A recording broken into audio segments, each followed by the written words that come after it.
नमस्कार प्यारे बच्चों, आज हम कविता पाठ करने जा रहे हैं फूल और कांटा, जिसके रचनाकार हैं अयोध्या सिंह उपाध्याय।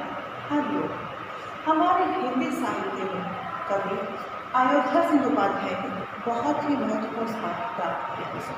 अपनी खड़ी बोली की काव्य के कारण भी जाने जाते हैं। आज जो हम कविता का पाठ करने वाले हैं फूल और कांटा, उसका अध्याय प्रयोजन है कि हम परोपकार की भावना को सीखें, हम में मानवता के गुण पैदा हों और हमारे अंदर सबके साथ एक मित्रता का भाव पैदा हो, सब मैत्री भाव से रहें और सहृदयता, मतलब कि जब हम हर इंसान को, हर वस्तु को अपने दिल से और अपने हृदय के प्रेम भाव से जब चाहते हैं तो उसका रूप रंग या उसका भाव भी बिल्कुल अलग हो जाता है।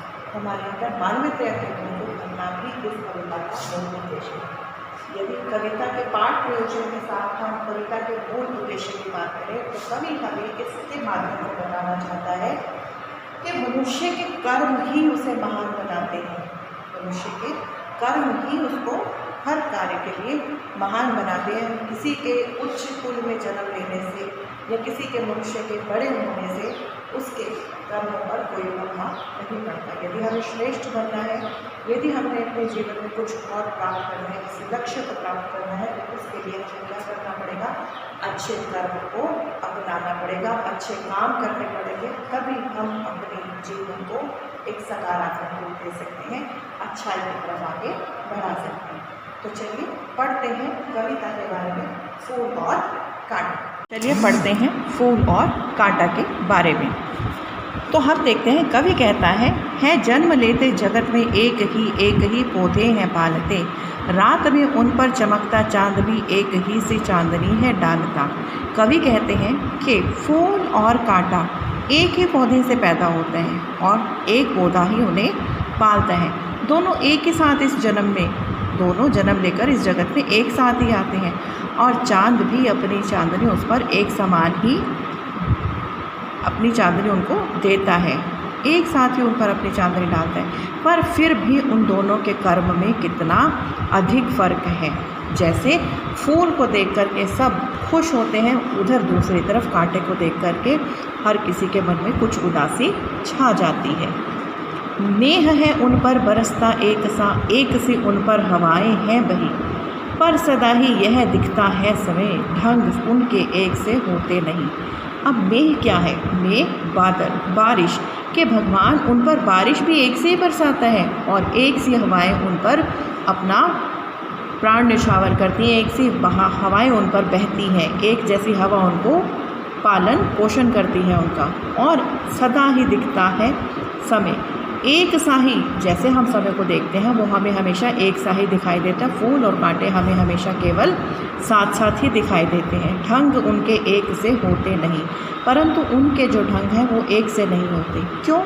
ऐसा कवि क्यों कह रहे हैं? कवि कहता है जैसे फूल को देख करके हर कोई मोहित हो जाता है, उसको पाना चाहता है, उसको प्राप्त करना चाहता है, उससे हर कोई खुशी लेता है, पर ठीक उसी तरफ उसके विपरीत कांटे को देख करके व्यक्ति को उनके अभद्रता का, यदि उस कांटे से कोई टकरा जाए तो उस पर लगी चोट के बारे में जो उससे हमें दर्द होता है वो उसको दर्शाता है। जैसे छेद कर कांटा किसी की उंगलियां, फाड़ देता है किसी का वरवसन, और प्यारी तितलियों का कर पर कतर, भौरे है भेद देता श्यामतन। कि जहाँ हम देखते हैं कि फूल हमें क्या दे रहा है? फूल हमें खुशी दे रहे हैं, ठीक उसके विपरीत जो कांटा है वो किसी की उंगलियों में लगकर उसको क्या पहुंचाता है? कष्ट पहुंचाता है, उसको दुख देता है और उसकी पीड़ा का कारण बढ़ देता है। फाड़ देता है किसी का वरवसन, वर क्या होता है? आपका अच्छा, और वसन कपड़ा। कि किसी की कांटे में अगर कपड़ा उलझ जाता है तो किसी के अच्छे खासे कपड़े को, अच्छे सुंदर कपड़े को वो क्या कर देता है? फाड़ देता है। और प्यारी तितलियों का पर कतर, जो हमारी सुंदर प्यारी रंग बिरंगी तितलियाँ होती हैं जिनको देखकर मन खुश होता है, उनके भी पर क्या? जो उनके पंख हैं उनको भी कतर देता है, मतलब उनको भी काट देता है। भौरे का है वेद देता श्यामतन, जो भंवरा है, भंवरा जो है उसका भी जो श्यामतन है, उसका मतलब जो उसका काला रंग है, श्याम रंग है, उसके तन को भी वो क्या कर देता है, भेद देता है, मतलब उसको भी कांटे चुभाकर नुकसान पहुंचा देता है। फूल लेकर तितलियों की गोद में, फूल लेकर तितलियों की गोद में भौरे को अपना अनूठा रस पिला, निज सुगंधी और निराले रंग से है सदा देती कली दिल की खिला। अब फूल क्या कहते हैं, अब इसके विपरीत फूल हमें क्या करता है, फूल क्या करता है, फूल तितलियों को अपनी गोद में ले लेता है, अर्थात अपना जो मकरंद होता है, जो उनसे मिलता जो रस हमें मिलता है, जो अनूठा रस उसको मिलता है, वो तितलियों को पिलाता है, अपने आंचल में संभाल लेता है फूल तितलियों को, और कहता है कि मैं तितलियों के साथ साथ भंवरों को भी अपना अनूठा रस पिलाकर उन्हें आनंदित करता हूँ। अर्थात फूल हमें कह रहा है कि मैंने चारों तरफ क्या है, प्रेम की नदियाँ बहा रखी हैं, सबके लिए समर्पित भाव का उसने सहृदय से वो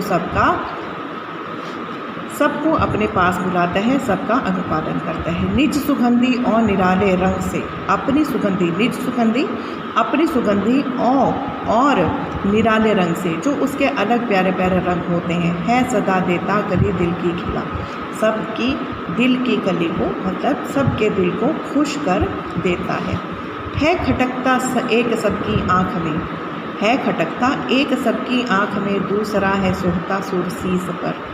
अब एक तरफ हम देखते हैं फूल है और एक तरफ कांटा है। अब क्या है खटकता एक सबकी आँख में, कांटा क्या करता है, हम सबकी आँख में खटकता है, सबकी आँख में खटकता है, मतलब सबको वो बुरा दिखाई देता है। पर दूसरा है सोहता सुरसीस पर, दूसरी तरफ सुरसीस भगवान के शीश पर, उसके चरणों पर दूसरा क्या होता है, समर्पित होता है।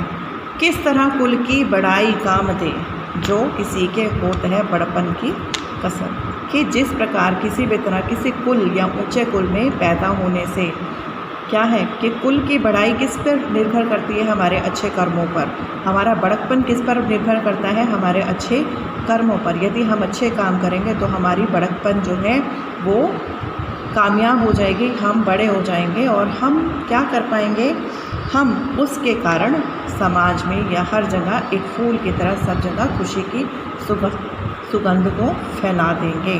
तो इसलिए हमें भी केवल और केवल इन प्यारे प्यारे सुगंध की तरह, इन प्यारे प्यारे पुष्प की तरह, फूलों की तरह ही सुसज्जित रहना है। इनकी तरह ही हमें चारों ओर अपने आप से, अपने अच्छे कर्मों से उसकी सुगंध फैलानी है और सबकी शुभेच्छाएं, सबके शुभाशीष हमें प्राप्त करने हैं।